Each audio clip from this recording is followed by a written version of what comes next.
જય શ્રી કૃષ્ણ. ભગવાન સર્વવ્યાપી છે તો પછી મંદિરોની શું જરૂર છે? આ પ્રશ્ન ઘણા લોકોના મનમાં થાય છે. વાસ્તવમાં હિન્દુ ધર્મમાં મંદિરો માત્ર પૂજા અર્ચના માટેના સ્થળો નથી, પરંતુ તે આધ્યાત્મિક ઉન્નતિ અને માનસિક શાંતિની કેન્દ્ર છે. ધ્યાન અને એકાગ્રતા. જો એક ઈશ્વર દરેક જગ્યાએ છે, પરંતુ આપણું મન ચંચળ છે. મંદિરમાં પ્રવેશતાં જ વાતાવરણ રહેલી શાંતિ અને સકારાત્મક ઉર્જા મનને ભક્તિભાવમાં જોડે છે, જેનાથી ઈશ્વર સાથેનું જોડાણ સરળ બને છે. મંદિર એ આધ્યાત્મિક ઉર્જાનું કેન્દ્ર છે, જ્યાં સમાન વિચારધારાવાળા લોકો એકઠા થાય છે. સામૂહિક પ્રાર્થના અને ભજનથી મનમાં સકારાત્મકતા વધે છે. શાસ્ત્રોક્ત વિધિથી સ્થાપિત મૂર્તિઓ અને પ્રાણ પ્રતિષ્ઠાના કારણે મંદિરમાં એક ચોક્કસ દિવ્ય ઉર્જા ઉત્પન્ન થાય છે, જે ભક્તોના માનસિક તણાવને દૂર કરવામાં મદદ કરે છે. રોજિંદા જીવનમાંથી સમય કાઢીને મંદિરમાં જવું એ ઈશ્વર પ્રત્યે આદર અને સમર્પણ દર્શાવે છે. તે આપણને અહંકાર મુક્ત થઈ ઈશ્વર શરણે જવાની પ્રેરણા આપે છે. મંદિરો આપણને ઈશ્વરની હાજરીનો વિશેષ અનુભવ કરાવવા માટેના માધ્યમ સમાન છે. સાચી ભક્તિ અને મંદિરને લઈને એક સરસ વાર્તા સાંભળીએ. એક નગરની ભાગોળ એક સુંદર મંદિર હતું.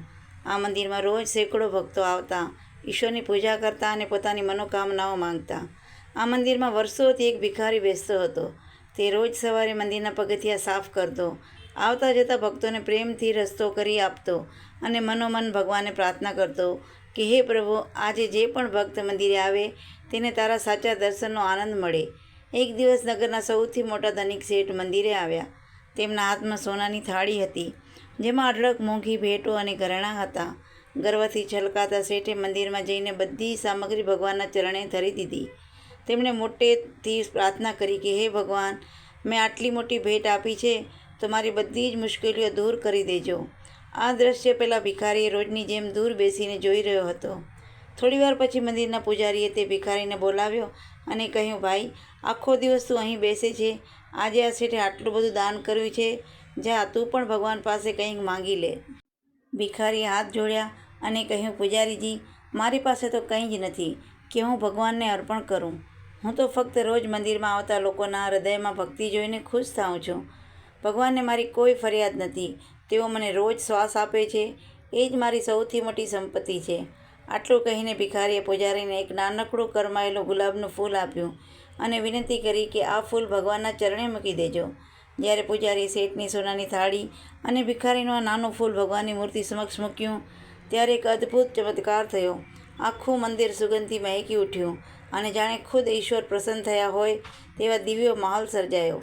શેઠને સમજાયું કે ભગવાનને સોના ચાંદીની જરૂર નથી, તેમને તો માત્ર ભક્તના શુદ્ધ અને નિષ્કામ ભાવની જરૂર છે. પેલી બાજુ ભિખારી નિસ્વાર્થ ભક્તિ જોઈને શેઠે તેનું સન્માન કર્યું અને પોતાની સંપત્તિનો મોટો ભાગ ગરીબોની સેવામાં વાપરવાનું નક્કી કર્યું.